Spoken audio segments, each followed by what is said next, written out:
Hello, everyone. Welcome to the next matriarchal sermon. I'm going to be talking about the patriarchy from the same book that I read in my first matriarchal sermon, The Great Cosmic Mother.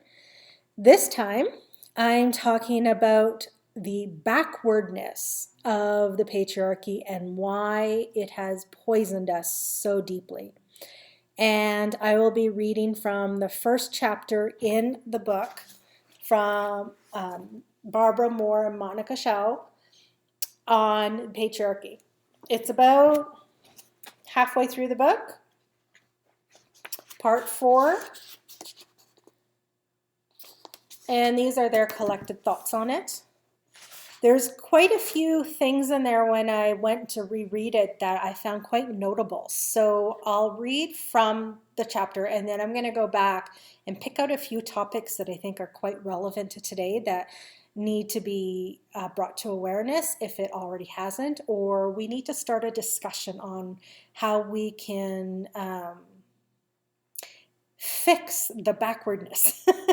And as we're going through this, if you have any thoughts or of your own, anything that resonates on, yeah, I can see why this is so poisonous, jot it down, mention it in the comments. Feel free. Okay. So here is the chapter, the first chapter on the patriarchal religion and culture. God as Father. If God is the mother of the universe, then the creation is of the same substance as her.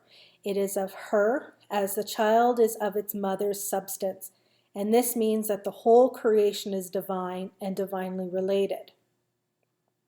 A little quote bar. We should have imagined life as created in the birth pain of God the Mother. Then we would understand that. We would know that our life's rhythms beat from her great heart torn with agony of love and birth.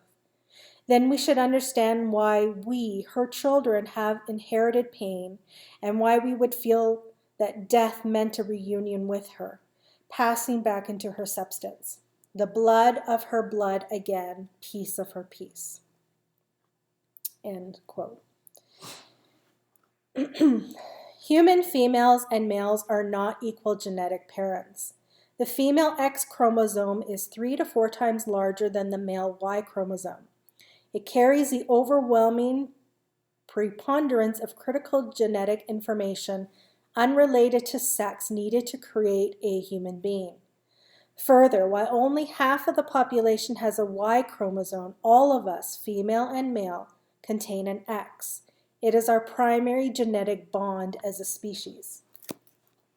The female egg, even before it mates with a sperm, generates an electrical field that becomes the shaping energy of the embryo as it develops into an independent being. The mother field is both the biological environment and the shaper of form within the environment. These biological facts are also experienced as spiritual facts. But when the cult of the male god was established, there must have been difficulty in explaining how he could be the giver of life to all creation, since the man, unlike the woman, cannot produce from his body either the child or the food for the child. The whole attitude of humans towards God had to be altered, violently altered.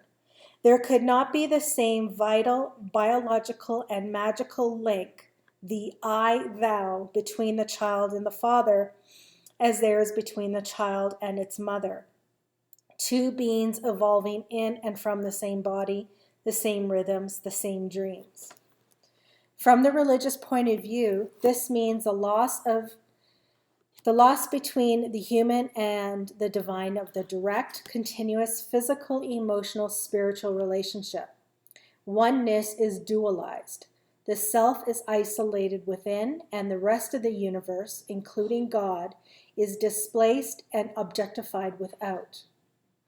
The evolutionary protoplasmic connection between the experienced self and the all is broken, and the new relation becomes I, the other, or worse, I, it. The Father is not of the same all-containing, all-infusing, shaping, and nourishing substance. And so the relation between humans and the Father God becomes abstract and alienated, distant and moralistic. The abstract God is inorganic, equally inorganic relative to the preceding 300,000 to 500,000 years of communal Stone Age life, was a rigid class system of royal masters served by slave labor that quickly coalesced around the ruling patriarchal elite.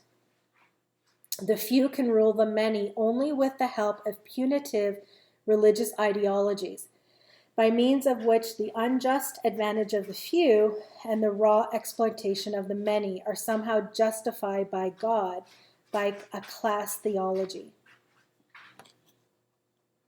And so this new male God must be enforced on the people by the punitive and guilt-projecting ideologies of privileged priesthood.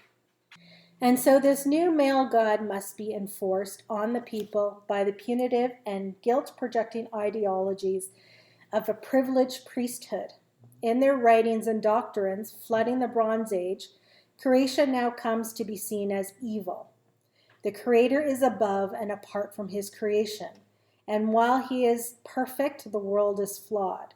And so the idea of original sin can be conceived for the first time to rationalize the unnatural new relation between the human soul and the aloof God. This lays the basis for all further alienated relationships between people and God, between people and people, between people and the natural world, between rulers and ruled. For now, the primary relation is not that we share the same divine substance, but that we share the same material corruption. And the entire priesthood exists to redeem us from the sin of being born from the mother, and to rationalize class disparity by preaching that the new class system is God's design, his method for creating civilized order out of the corruption and chaos of the human flesh. For an unjust system to work for any prolonged period of time, it is necessary that the masses of people believe that they deserve the injustice.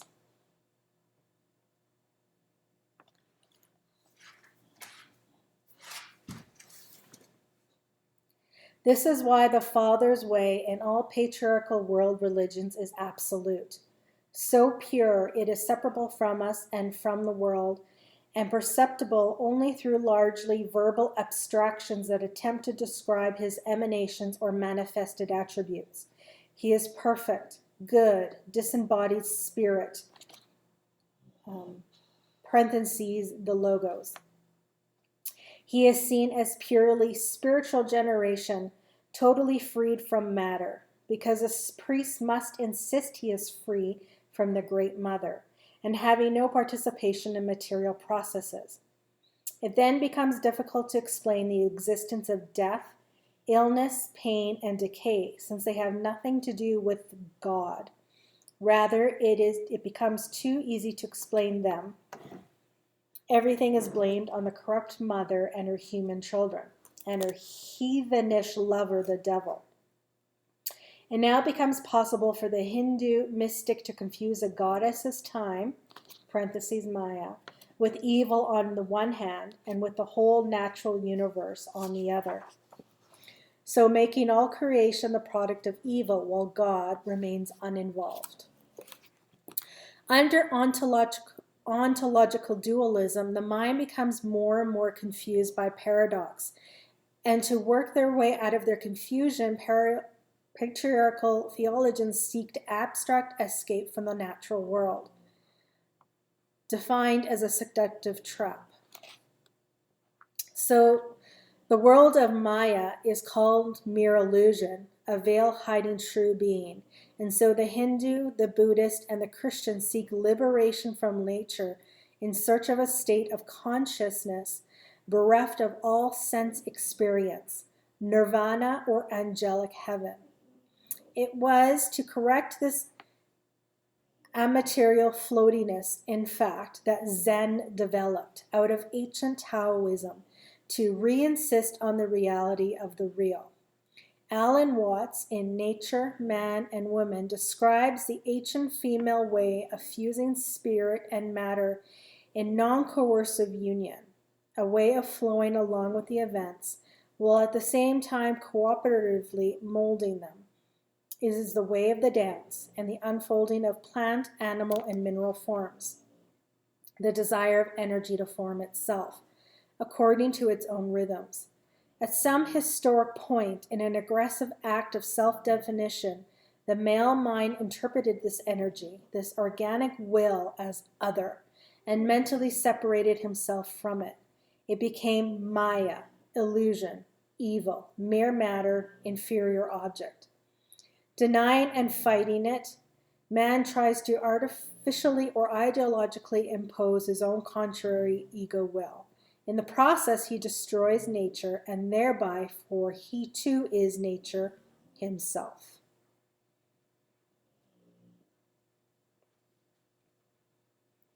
Towel. A little quote. There is a thing confusedly formed, born before heaven and earth, silent and void. It stands alone and does not change, goes round and does not weary. It is capable of being the mother of the world. I know not its name, so I style it the way. I give it the makeshift name of the great. Being great, it is further described as receding. Receding, it is described as far away. Being far away, it is turning back. Tao is that from which one cannot for a single minute depart.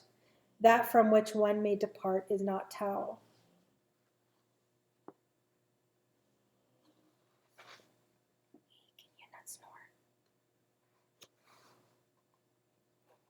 As the Father God is seen as entirely good, light, and static, like the sun at noon, the Hebrews and Christians had to invent the devil.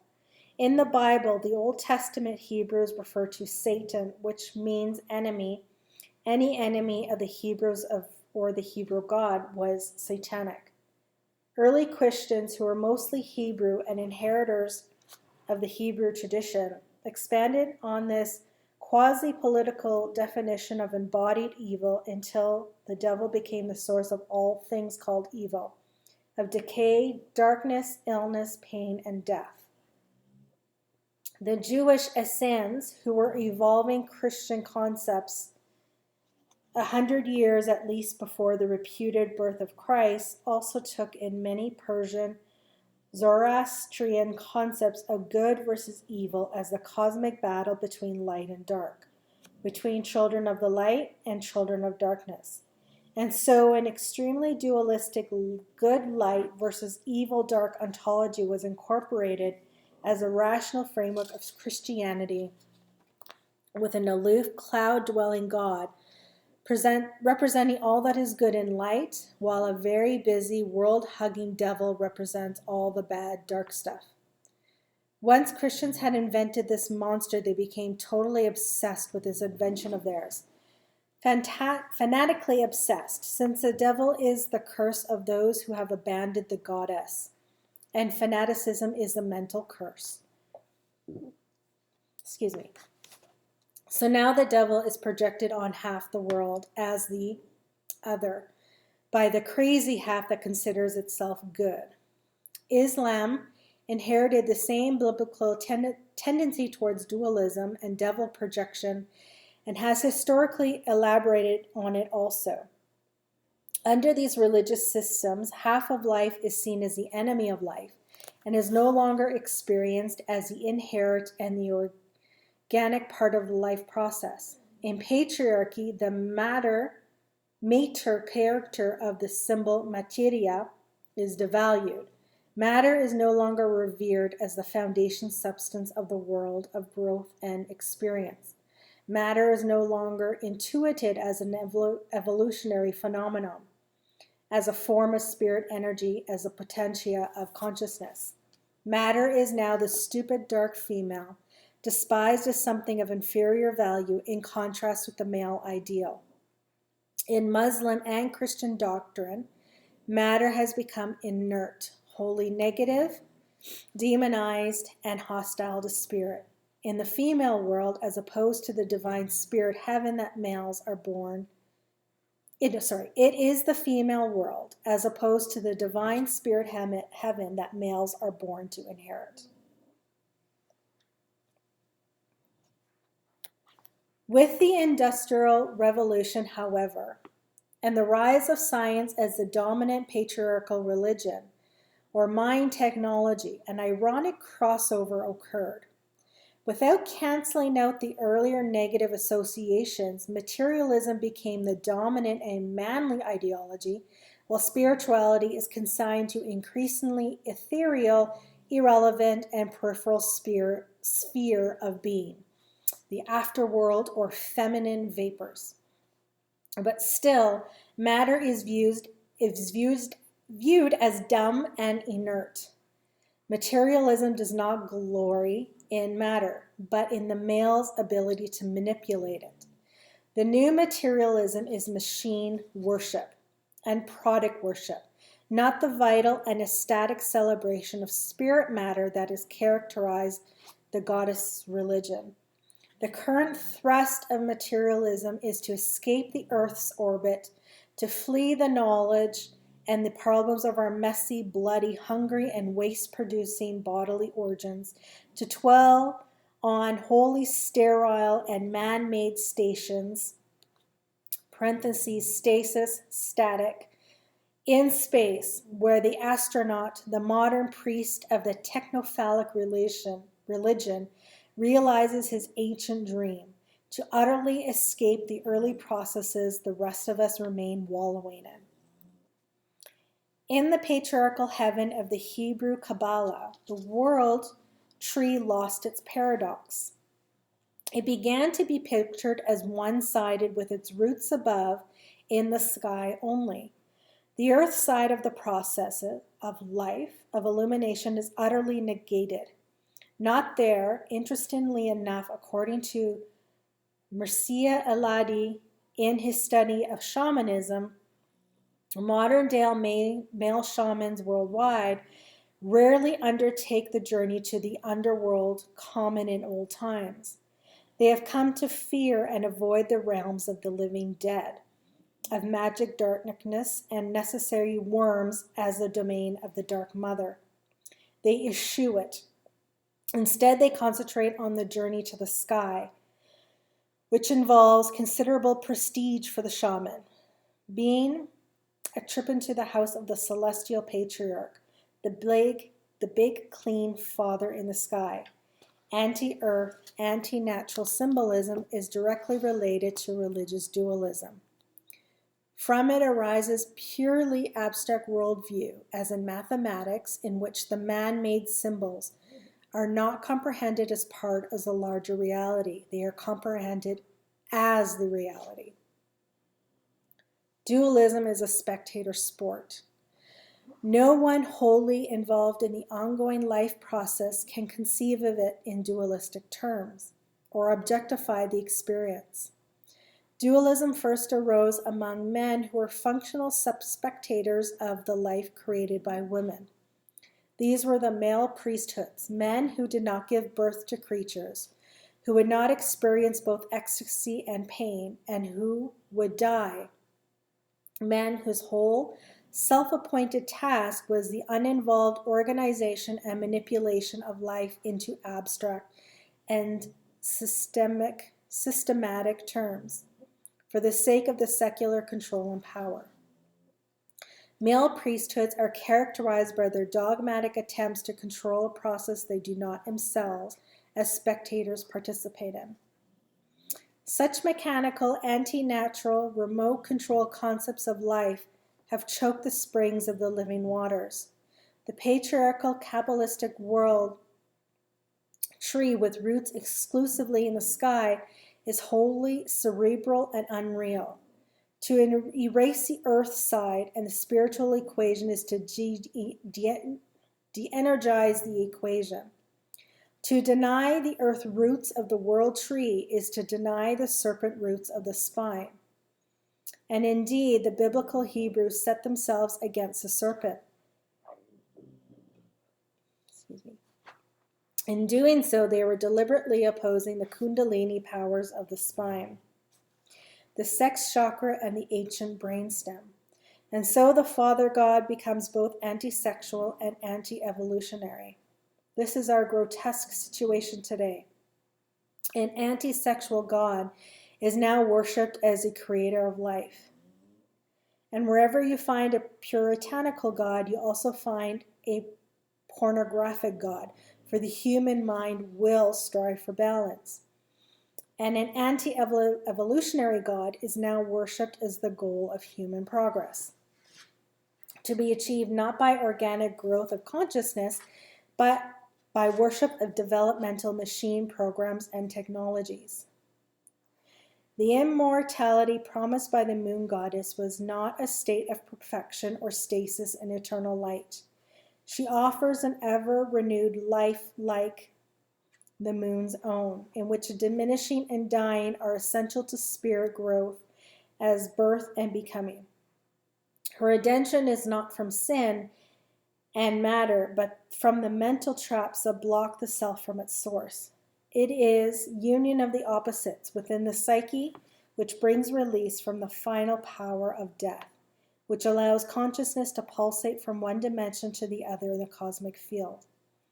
This is the only redeeming experience, to be lived by an inner presence, the creator behind the ego.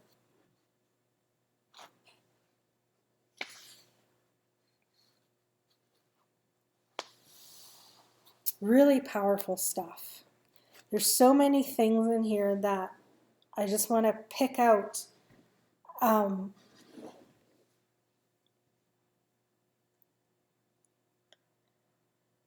you can see how, even though this was created thousands of years ago, it's still being played out today. And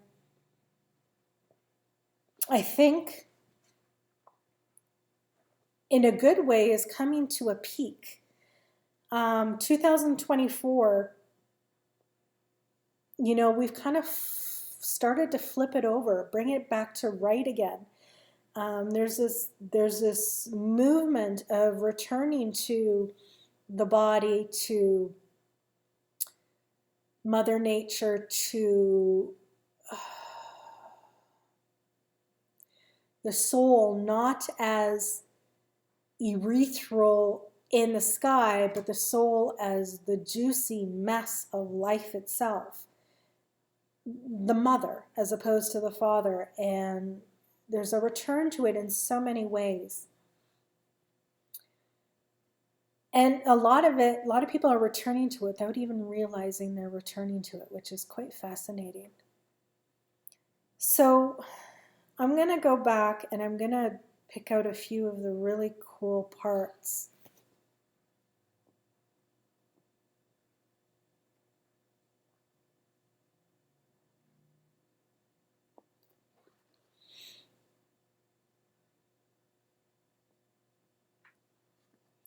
So this paragraph, when the cult of the male god was established, there must have been difficulty in explaining how he could be the giver of life to all creation, since the man, unlike the woman, cannot produce from his body either the child or the food for the child.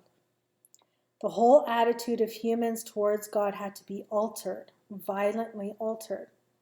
There could not be the same biological and magical link between the child and father as there is between the child and its mother. Two beings involving in and from the same body, the same rhythms, the same dreams.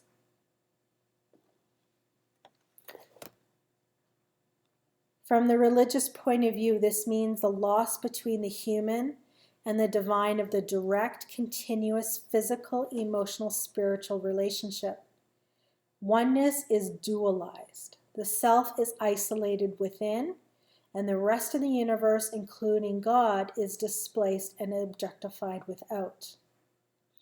The evolutionary protoplasmic connection between the experienced self and the all is broken, and the new relationship becomes I, the other, or worse, I, it.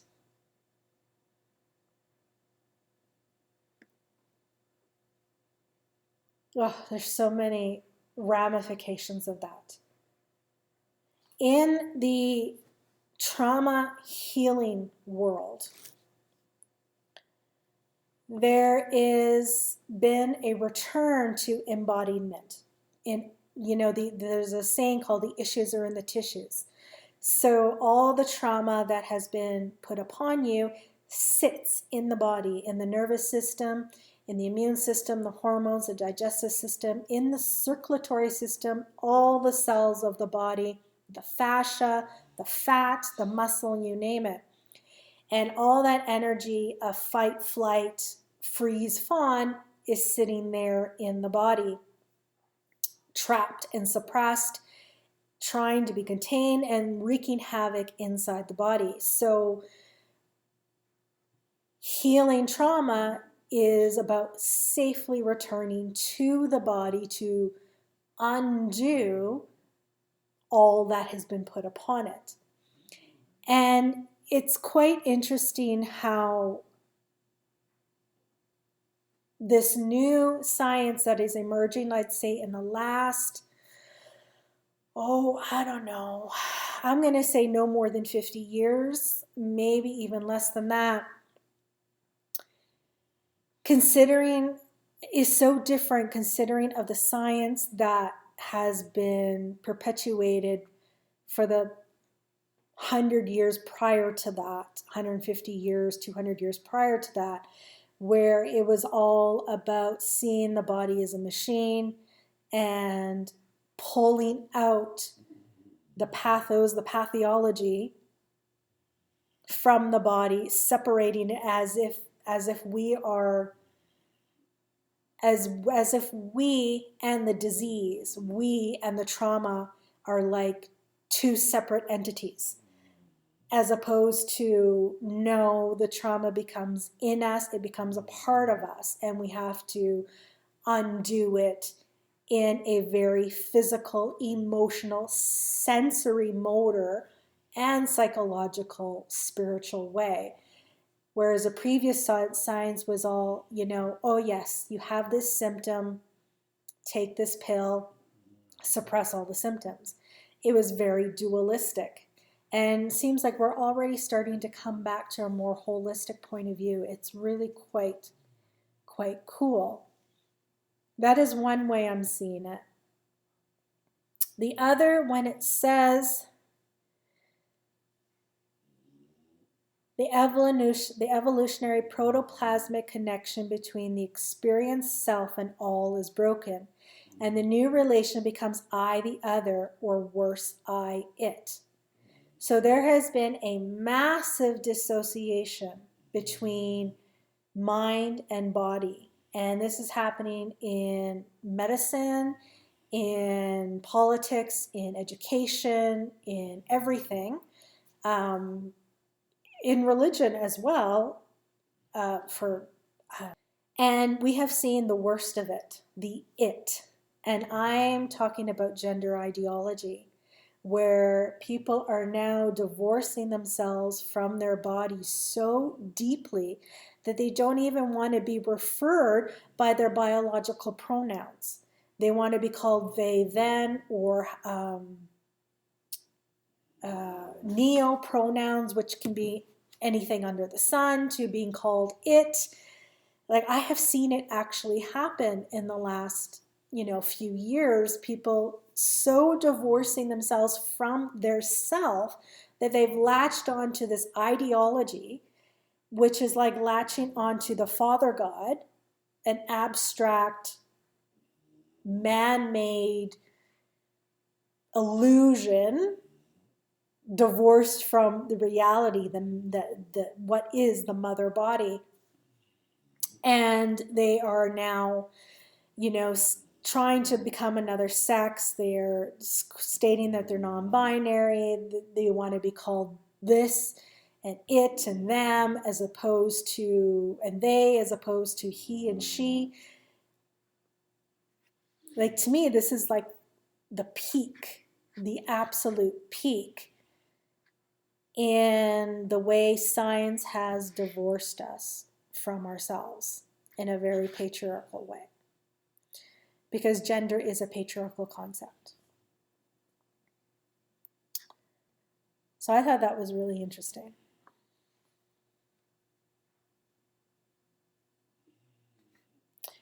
It talks a little bit about the few that can rule the many only with the help of punitive religious ideologies, by means of which the unjust advantage of the few and the raw exploitation of the many are somehow justified by God, by class theology.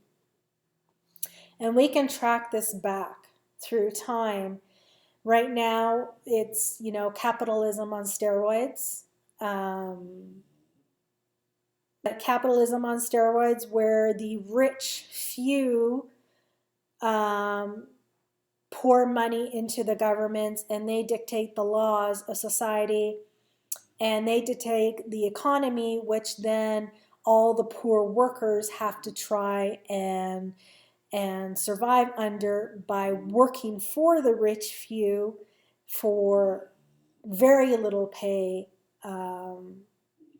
where they have to sacrifice their time, their energy, their lifestyle in order to produce in the service industry, factory industry, whatever, for the rich owners.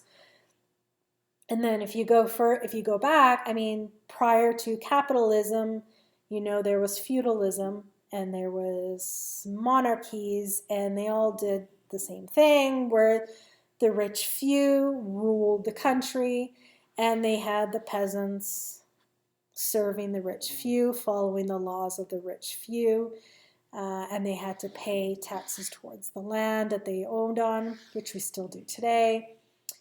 And throughout that history, them traveling the world and forming colonialism and imperialism, where they conquered the foreign lands and then took the indigenous people into slavery to work for them through violence while they raped the land of their resources and started to rule over their countries as colonies.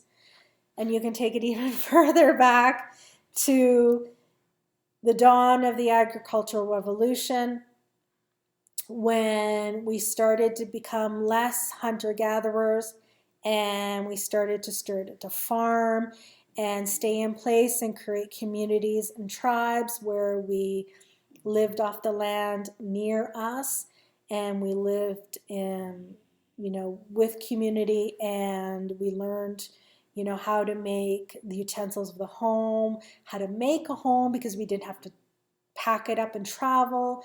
The starting of collecting of herbs and storing them and playing with them to make medicine and all that, which, by the way, was mostly done by women. And around at that time is when man decided, and I don't know what it was, I don't know what the trigger was. I don't know what it was in the brain that somehow decided, because we have the opportunity to farm the land, that we now need to own the land and conquer the land. I don't know if anybody knows what the psychology of all that was, what happened. If anyone does, please inform me. I'm very curious. But somewhere around there, something got flipped. And maybe it was just as simple as the men creating a sky god, now thinking that the earth was a material resource to be used as opposed to be cherished. Maybe that was it. And under that, they became the subjugation of women and children, especially girls. Because the men would start to own the land, they would need workers to work the land, and they usually was their children that did do that. Well, in order to get all those children, enough children to work the land, they needed a woman in order to birth those children. So the women now became reproductive factories. that would birth the sons to work the land for the father who owned it, or the father who worked for a richer man who owned the land, and then you see how it starts to sort of like spiral into like the capitalistic kind of thing. And then the girls grew up to become reproductive factories for the next generation of boys who then would own the land and run the land. And all of a sudden the patrilineal line started of naming the last name, naming after the father, in order to identify which land belongs to which family. And it was from father to son to son to son to son, and the mothers and daughters didn't have any say in it. And from that became other practices, one of them being goddess father. As the goddess father, as we said here, the men owning the land and the women was somehow justified because the males, as I read in the chapter, are the preferred sex. And that's how they justified, and they violently altered it. So that's interesting. And so this new male god must be enforced on the people by the punitive and guilt-projecting ideologies of a privileged priesthood in their writings and doctrines. Creation now comes to be seen as evil.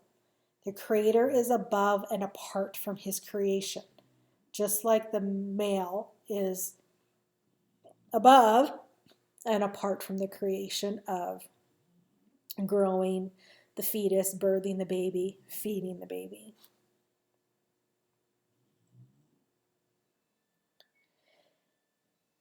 And so the idea of original sin can be conceived. To rationalize the unnatural new relation between the human soul and the aloof God. And this lays the basis for all further alienated relationships. And this can be a whole nother sermon, but just about every institution that we live under today is about the further alienated relationships. From allopathic medicine, which alienates disease from the body, trauma from the body, and alienates medicine as like made. I'm going to get into this one a little bit deeper because there's something coming up that will explain it a little better. To, the educational system where we're put in schools, in desks, in boxes, in schools, inside as to learn all the left brain logical stuff that is needed for the world in order to become better workers for the workforce, which then we go work inside another box to create products and services to serve some demand that has nothing to do with Mother Nature at all. So our educational system,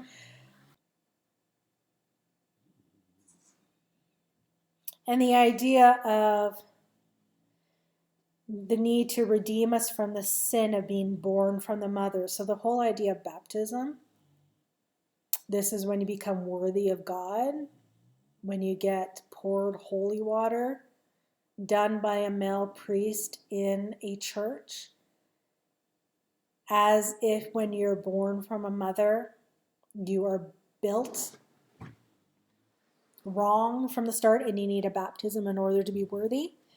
And from a scientific point of view, this is where vaccines come in. You're born sick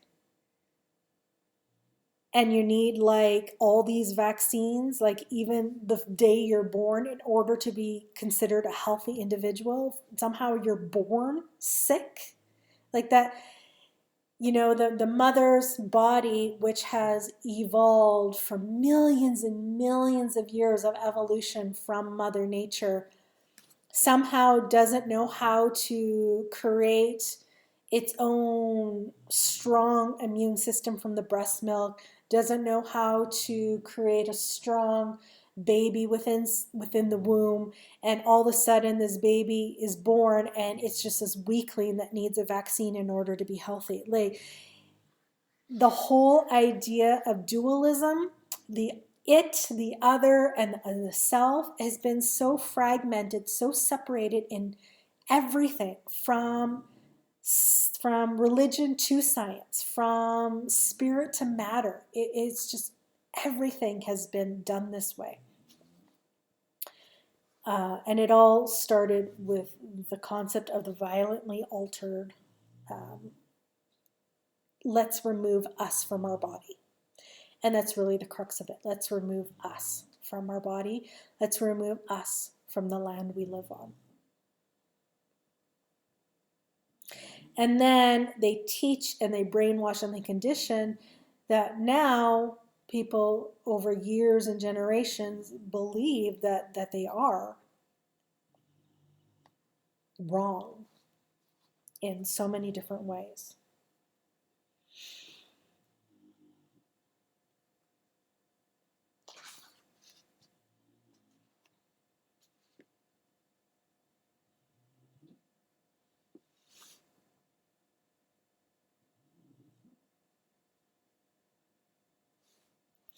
Under ontological dualism, the mind becomes more and more confused by paradox.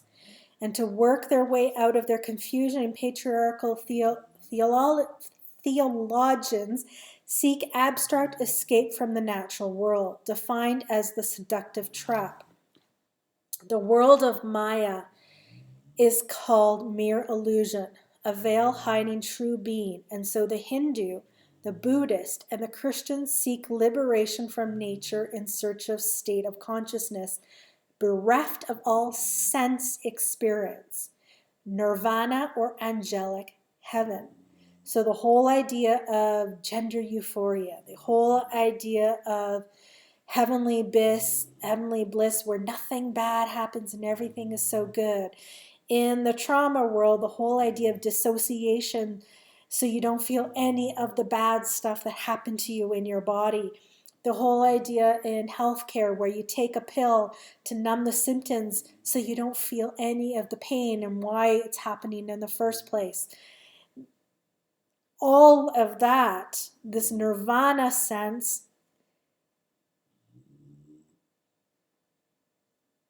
this floatiness, it was to correct this immaterial floatiness. In fact, that Zen develops. So even the New Age thinking of, love and light and mind over matter and positive thinking, and all of this is to divorce us from the mere essence of who we are.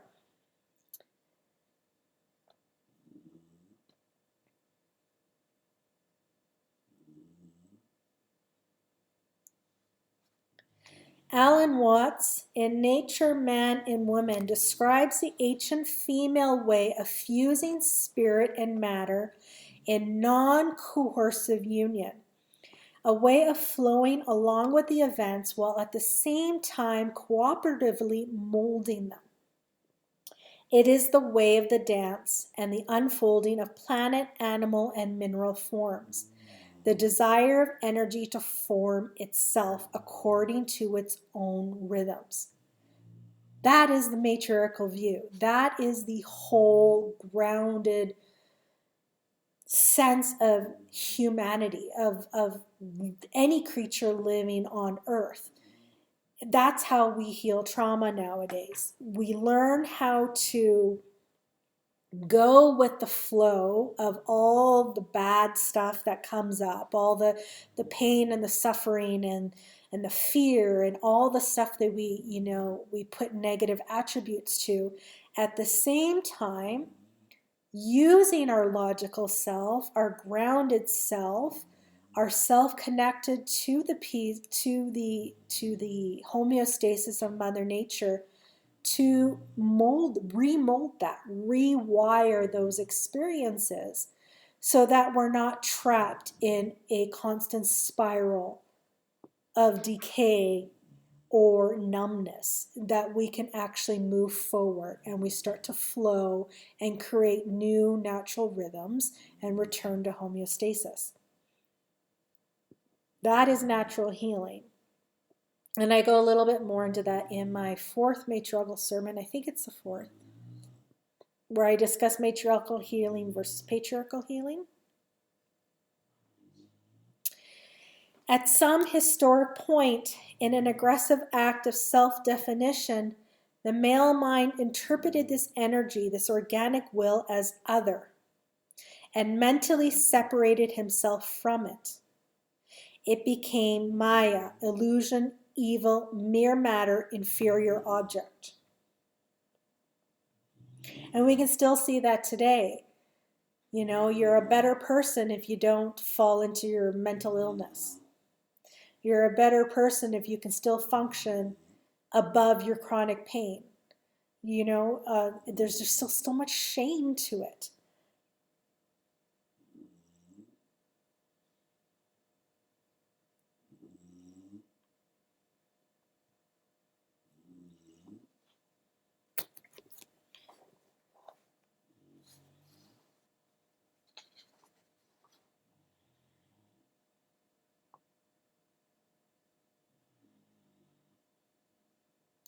Matter is now the stupid dark female, despised as something of inferior value in contrast with the male ideal. It is the female world as opposed to the divine spirit heaven that males are born to inherit. So that is the theological, religious viewpoint of spirit versus matter. And I find this next part really interesting. I've already talked about it a bit. With the Industrial Revolution, however, and the rise of science as the dominant patriarchal religion or mind technology, an ironic crossover occurred.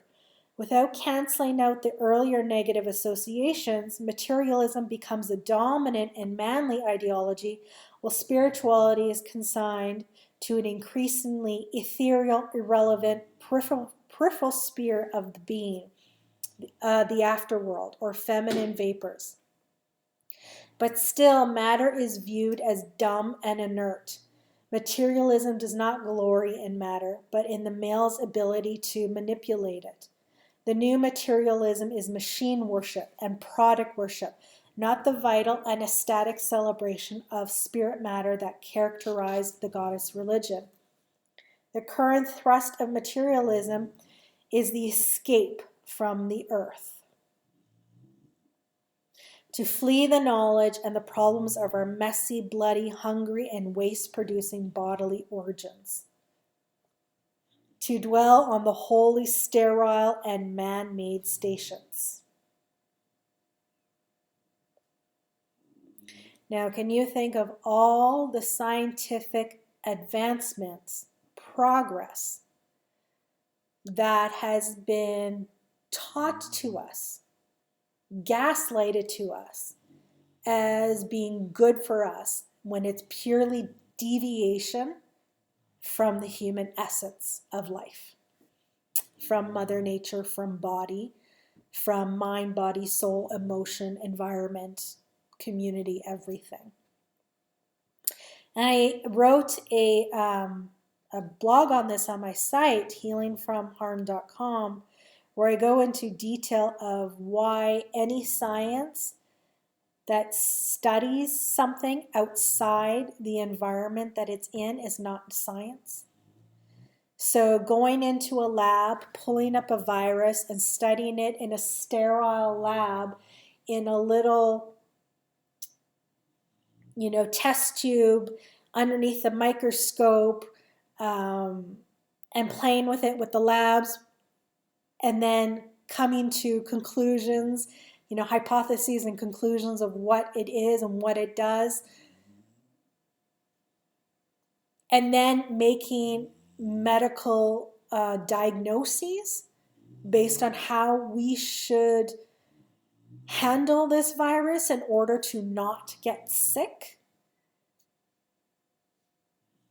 it is the same thing as going to a church, kneeling in front of the altar, and saying a whole bunch of hymns and mantras and all these rituals like baptism and communion that you have to do in order to be able to visit the heavenly world and to be worthy of it. Now they've taken the same sort of dogma, the same sort of philosophy, and they put it in a lab, and they've started to alter, the virus, the bacteria, or whatever's happening, and they're starting to make these intellectual diagnostics of what we should do from it and how we can not be part of it and be completely separated from never getting sick. And can you see the parallel? Like, it's all a dissociation. We enter the heavens where we don't feel pain, and we enter the lab with the pills where we don't feel pain, we don't feel sick. Like but it's all part of life. The only way to truly be healthy and whole in the mess of spirit and science, sickness and in health, is here to heal it, feel it, face it, process it, build it, go through it, strengthen the body, strengthen the soul.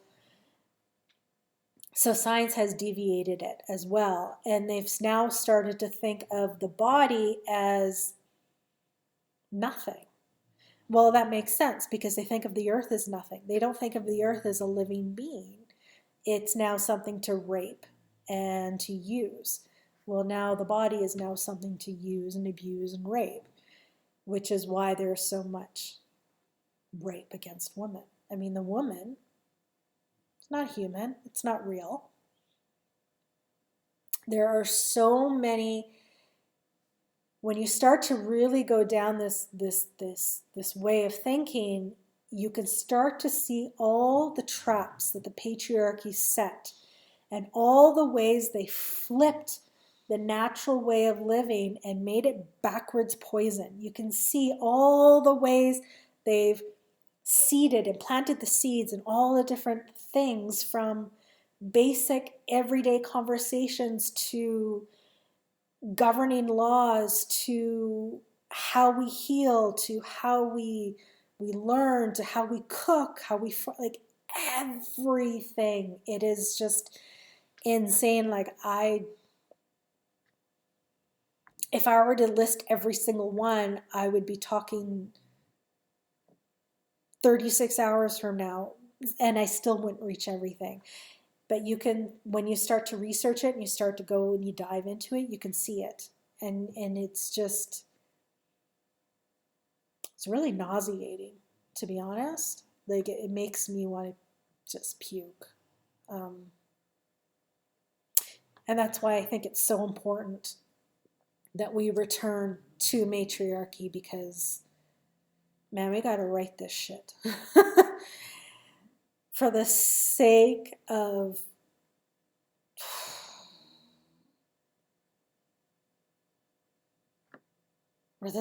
life itself.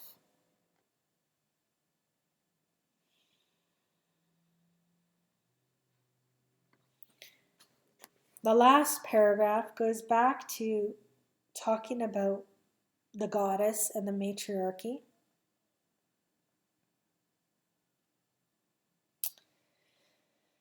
The immortality promised by the moon goddess was not a state of perfection or stasis in eternal light. She offers an ever-renewed life like the moon's own, in which the diminishing and the dying are essential to spirit growth as birth and becoming. Her redemption is not from sin and matter, but from the mental traps that block the self from its source.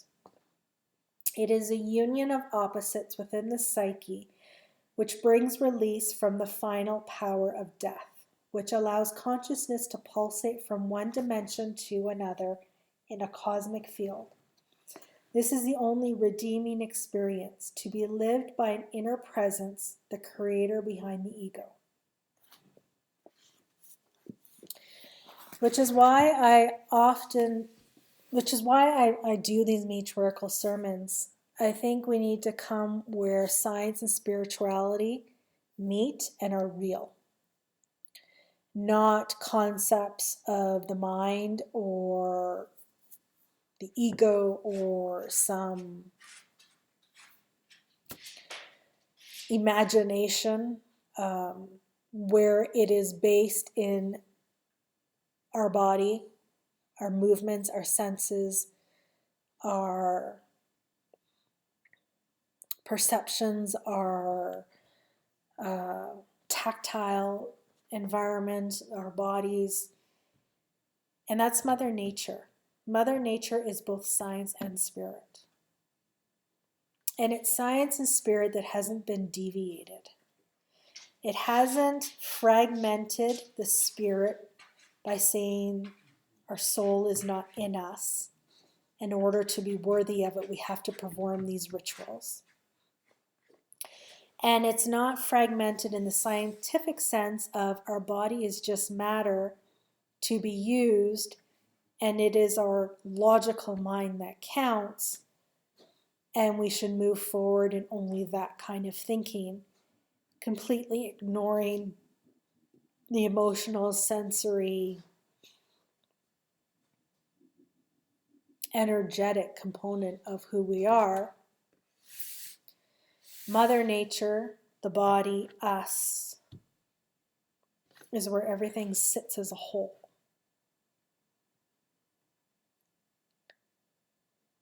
And we live as a whole unit. No division, no hierarchy, no good versus dark, good versus bad, light versus dark.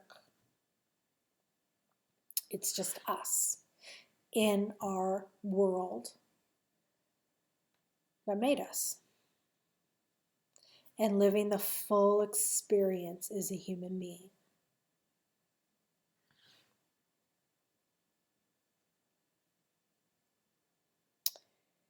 It's time to undo the poison of the past 10,000 years. And to undo the backwardness of the patriarchy and return to a matriarchal way of living. And I'm not assuming that we're going to be doing it the same way we did 300,000 years ago. It's going to be a more modern version of it, obviously. But the foundations, the concepts of it will remain the same. How we practice it will be a little different. But the root values will remain. They haven't changed in hundreds of thousands of years. So if you like this video, please like, subscribe, share. Visit my website, healingfromharm.com. Because I don't have 1,000 subscribers, you can't donate to YouTube if you want to support me. So I'll put my PayPal button and you can just donate through there if you like the sermons and you want to keep seeing more. I would appreciate it. Please, discuss in the comments what you think of it all. Anything that you want to add to the conversation, any information you want to share, please do that. And